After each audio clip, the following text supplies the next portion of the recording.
Hello, dreamers. Tonight we step softly into a land shaped by stories, a place where the wind carries memory and old stone remembers the voices of those who passed through. As the night draws in, come with me across the sands to the edge of a legend where something ancient waits to be remembered, and perhaps to remember you in turn. The tower that waited. The desert didn't start as sand. Long ago it had been a sea, and before that a forest. Time had worn everything down until it left only the sun-bleached bones of the world behind. Wind and silence made a pact, and together they pressed the land flat, folding ridges into dunes, trees into dust, oceans into dryness. Now only a golden hush remained, kind of hush that fills your ears with your own breath, the kind of hush that swallows footsteps, thoughts, even time.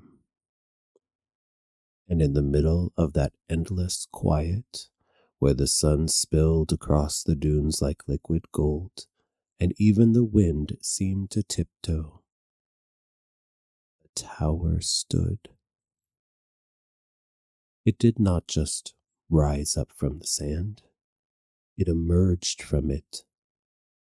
Its base was round and smooth, like a thumb pressed into clay, and its surface shimmered faintly in the heat, giving the illusion that it was breathing. No cracks, no vines, no signs of weather or time, only stillness. To reach it, one had to walk the long way, past the dunes that curled like sleeping dragons, past the ridges where the wind sang low and soft, like a lullaby meant only for the stones, past dry creek beds where rivers no longer told stories. And then, as the last ridge gives way to a flat plain of whispering sand, you'll see it, rising impossibly tall. It sits, impossibly patient. The tower. Its shadow stretched long in the sun like it too was waiting. But waiting for what? No one ever knew. Some said it had been built by wind spirits, others by starfolk who perhaps needed a place to land when they visited. But always the same truth. The tower stood silent with its single door, and no one went in. For 1,000 years, the door had not opened. Until one evening, it did. Earlier that day, a soft gust rolled across the dunes like a sigh, carrying the scent of cool stone and something faintly floral like dried jasmine petals. Sandwalker Leo pulled her headscarf tighter, squinting through the dimming light. She'd been following the stars to the trade post at Emberfold, her satchel low on dates and her waterskin low on water, her boots filled with grit. The storm the night before had shifted the dunes, completely changing the landscape. And now, there it stood. The tower. The one from the stories. She thought it looked calm. Not like something that had been asleep 1,000 years, more like something that had been simply waiting. Leo took a slow breath. She wasn't sure why she'd stopped walking, just that her feet had gone still the moment she crested the final dune and saw it. Closer now, it was even stranger than the stories. No banners, no sentries, no markings at all. Just smooth stone rising into the sky, almost glowing in the amber light of sunset. It didn't look ancient or new, just timeless. As if it had never been built, only placed or maybe grown. And while there were no windows, there was a door. It was seamless with the stone, an outline more felt than seen, curved at the top like an archway meant for someone taller than any person she'd ever met.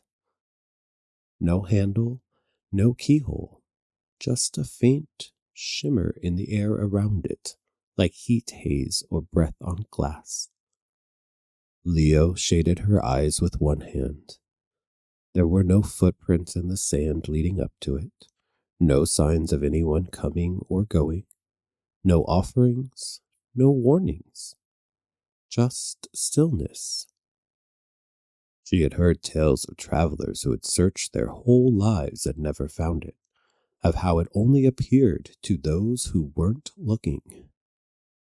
She hadn't meant to find it, but now that she had, the idea of walking past it, of leaving it unexplored, felt wrong in her bones, like walking away from a half-remembered dream that had something important to say.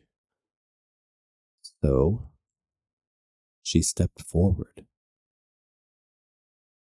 Each footfall was muffled in the sand until she stood just before the threshold. The air felt different here, cooler, heavier, the kind of weight that wasn't oppressive but scared, as if the tower was listening. She hesitated. Then, slowly, she raised her hand. As her fingers reached out, the air around the door shimmered and hummed like the ring of a distant chime, a sound that vibrated in her chest rather than in her ears. She pressed her palm to the cool stone. The door opened with a gentle whoosh of sand giving way. Inside, it was dim, but not dark. The walls seemed to glow faintly, lit by thin veins of running light through the stone like threads of silver. No torches, no fire, just a constant, soft shimmer, cool and steady. Her footsteps were muffled on the polished stone floor, echoing gently as she stepped into the heart of the tower. The air felt still, like the inside of a held breath. A spiral staircase curled up the walls, elegant and narrow, as if carved from the same stone that held the tower together. Each step was gently worn, not by erosion, but by memory, smoothed by the echo of footsteps long past. She paused. A whisper reached her ears. Not a voice, more like the sound of pages turning, or perhaps memories brushing past. Curious now, Leo began to climb. The steps felt slightly warm under her soles as if someone had just climbed it moments before, and though there was no railing, something in the air seemed to cradle her as she made her way up, like the tower itself didn't want her to fall. The steps curved higher, around and around, until she reached a doorway, the first of many on her journey to the top. On the other side of the door, light a chamber. It was circular like the base and nearly empty. Only a pedestal stood in the center, and on it, a cup of tea, steam rising, still hot. Leo blinked. She hadn't seen another soul in days, so who made the tea? Her first instinct was suspicion. She stayed in the doorway, one hand resting lightly on the frame, eyes sweeping the chamber. There was no sound but her own breath. No movement, no trick of shadow. Just the pedestal, just the cup, and the gentle wisp of steam rising from it, curling lazily in the air like a beckoning finger. She took a cautious step in, the sound of her boot soft on the stone. Then another. Nothing stirred. As she neared the pedestal, the air changed. Warmer now, more welcoming, not threatening, but like a hearth after a long journey. Her pulse, which had been fluttering against her ribs, began to ease. She stepped fully forward, drawn not by hunger or thirst, but by the strange kindness of it, the intention. Someone or something had placed this here for her. She felt it. A gesture of trust. As she reached the pedestal, she looked down. The cup was ceramic, pale blue with little stars etched along its rim. She reached out, hesitated, then lifted the cup to her lips. Lavender, honey, chamomile, sleepy things, dreamy things. A warmth bloomed in her chest. The tower was offering her comfort. Feeling invigorated, Leo returned to the stairwell and continued upward. Each room she passed held something. One room whispered lullabies in forgotten languages. Another had a rug so soft it sighed when she stepped on it, like moss under bare feet. One held a small breeze, circling endlessly, always carrying the scent of home, no matter who entered. And in each chamber, the whispers grew clearer. Memories, lives. I came here after the river dried. She told me to follow the jackal's trail. I left behind the crown. It was never mine. Leo paused, touching the wall.